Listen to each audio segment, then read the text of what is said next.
수도권을 중심으로 지금 산발적인 집단 감염이 계속해서 이어지고 있어서 방역 당국이 걱정하고 있습니다. 네, 서울 관악구의 방문 판매 업체와 관련한 코로나19 확진자는 최소 169명으로 집계됐고 소규모 교회나 종교 모임을 통한 집단 감염도 확산하고 있습니다. 특히 감염 경로가 불확실한 이른바 깜깜이 환자의 비율이 10%를 넘어서 방역 당국의 비상이 걸렸습니다.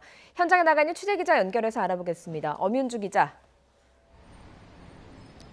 네, 서울 관악구의 방문 판매 업체 앞에 나와 있습니다. 네, 그거 방문 판매 업체와 관련한 확진자 거의 170명 가까이 되네요. 네, 그렇습니다. 이곳 리치웨이와 관련된 확진자는 최소 169명, 집단 감염 사례는 10건 이상입니다. 먼저 서울 독산동에 사는 57살 여성이 리치웨이 관련 감염으로 추정됩니다. 이 여성은 리치웨이 방문 확진자들이 다녀간 관악구 소재의 식당 종사자로 알려졌는데요. 지난 10일부터 증상이 나타난 것으로 알려졌습니다. 1차 검사에서는 음성 판정이 나왔는데 13일 진행된 2차 검사에서 재검 판정을 받았고 결국 어제 3차 검사에서 양성 판정이 나왔습니다. 오늘 오전 서울 사당동에 사는 60대 남성도 코로나19 확진 판정을 받았습니다. 이 남성은 리치웨이 접촉자로 지난 3일부터 자가격리에 들어갔는데요.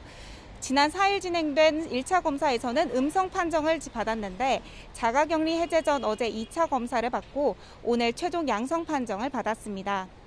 리치웨이 확진자들의 동선이 연결고리가 되면서 산발적인 지역사회 감염이 잇따르고 있는데요. 강남구의 부동산 업체 명성하우징에서도 32명이 감염되는 등 관련 확진자가 속출하고 있습니다. 서초구청은 오늘 양재동에 사는 56살 여성이 코로나19 확진 판정을 받았다고 밝혔습니다. 이 여성은 지난 10일 확진된 명성하우징 관련 확진자의 동거인으로 1차 검사에서는 음성 판정을 받았지만 자가격리하던 가운데 그제 최종 양성 판정을 받았습니다. 방역당국은 지금까지 파악된 방문 판매업체 관련 누적 확진자 가운데 리치웨이를 직접 방문했던 사람은 41명이고 나머지는 접촉자라고 밝혔습니다. 네, 수도권에서 발생한 다른 집단 감염 상황도 정리해 주시죠. 네, 노인 요양시설로 알려진 서울 도봉구 성심 데이케어 센터에서도 71살 남성이 코로나19 확진 판정을 받았습니다. 이 남성은 지난주 방역당국의 전수검사 결과 당시에는 음성 판정이 나왔는데요. 자가격리를 하던 가운데 증상이 나타나 검사했고 최종 양성 반응이 나왔습니다. 이로 인해 노인 요양시설인 성심 데이케어 센터 관련 확진자가 최소 19명으로 늘었습니다. 인천 수도권 개척교회와 관련해서도 지금까지 모두 110명이 양성 판정을 받았습니다. 서울 고척동에 사는 61살 여성이 인천 개척교회 관련 코로나19 양성 반응이 나왔습니다.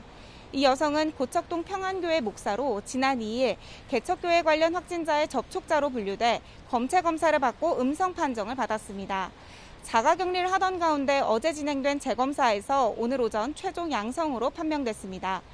방역당국은 어르신들이 주로 이용하는 주간 보호시설과 요양시설 등을 통해 감염이 확산하고 있다는 점이 우려스럽다며 오늘부터 수도권에 대한 강화된 조치를 무기한 연장하겠다고 밝혔습니다. 또 고위험 시설에 대해 방역 수칙을 준수하는지 점검을 강화하고 생활치료센터로 확충해 수도권 의료자원 동원 체계를 가동할 계획이라고 설명했습니다. 지금까지 관악구 방문 판매 업체 앞에서 YTN 엄윤주입니다.